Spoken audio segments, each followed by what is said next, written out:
Hello everyone, this is Hamid, an international English teacher and qualified by Cambridge University. I've been teaching English over 15 years.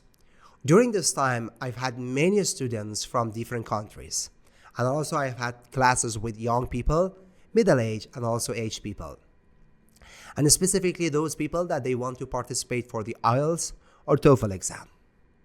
So, I know that some of you, maybe you have participated in English classes for many years, but still, when you want to talk, you cannot remember the words easily. And also, still you have got many gaps or pauses in your speaking. And sometimes maybe your teachers, they have pushed you to learn grammar structures.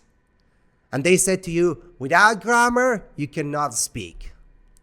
And sometimes maybe your teachers, they have said to you that you have just to memorize the words. I mean, individual words. When I just say individual words, it means singular words, just one word. So, but this is not the right way. This is not the right technique. Learning English is so easy, it's super easy. But if you know the techniques, if you know the methods, if you know the techniques, then you can learn English easily. And then you can speak English fluently.